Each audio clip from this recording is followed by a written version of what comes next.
কাউকে জীবন থেকে সরিয়ে দেওয়ার প্রথম লক্ষণ হলো কথা না বলা, আর কাউকে জীবন থেকে সরিয়ে দেওয়ার দ্বিতীয় লক্ষণ হলো ব্যস্ত আছি, পরে কথা বলবো। এরপর অজুহাতের শেষ থাকে না।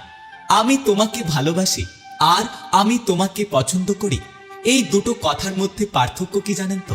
উত্তরে গৌতম বুদ্ধ বললেন, যখন তুমি একটি ফুলকে পছন্দ করবে তখন তুমি সেটা তুলে নেবে, আর যখন তুমি ওই ফুলকে ভালোবাসবে তখন তুমি ওই গাছের গোড়ায় জল দেবে।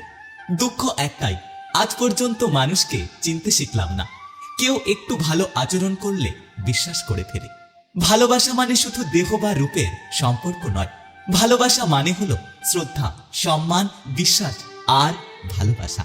যার কাছে সবকিছু মন খুলে বলা যায় সেই হলো আমাদের প্রকৃতপক্ষে ভালোবাসার মানুষ। আমি সুখ নয়, দুঃখতেই খুশি।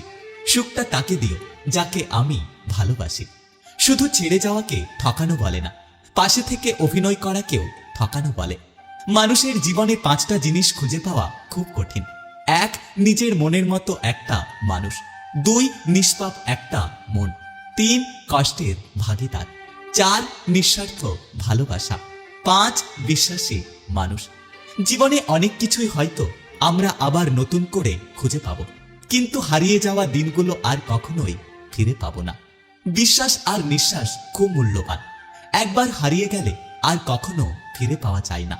একজন মা পারেন 5 জন সন্তানকে একসাথে মানুষ করতে, কিন্তু 5 জন সন্তান মিলেও একটা মায়ের খেয়াল রাখতে পারে না।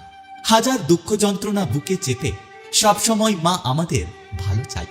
একটা কথা কি জানেন তো? শুধু সাপ নয়, কিছু মানুষও খুব বিষাক্তক হয়। সাপকে তবুও দূর থেকে চেনা যায়, কিন্তু বিষাক্তক মানুষকে কখনোই চেনা যায় না। স্বপ্ন পালিয়ে যায় ঘুম ভেঙে গেলে, আর মানুষ পালিয়ে যায় স্বার্থ ফুরিয়ে গেলে। থাকলে কাছে কে আর বোঝে, হারিয়ে গেলে সবাই খোঁজে। এটাই আমাদের পৃথিবীর নিয়ম। প্রয়োজন ফুরিয়ে যায়, কমে যায় ফোন। জিজ্ঞাসা করলে সে বলে এখন নাকি সে ব্যস্ত ভীষণ। যখন বিশ্বাস ভেঙে যায় তখন সরি বলার আর কোনো মানে থাকে না।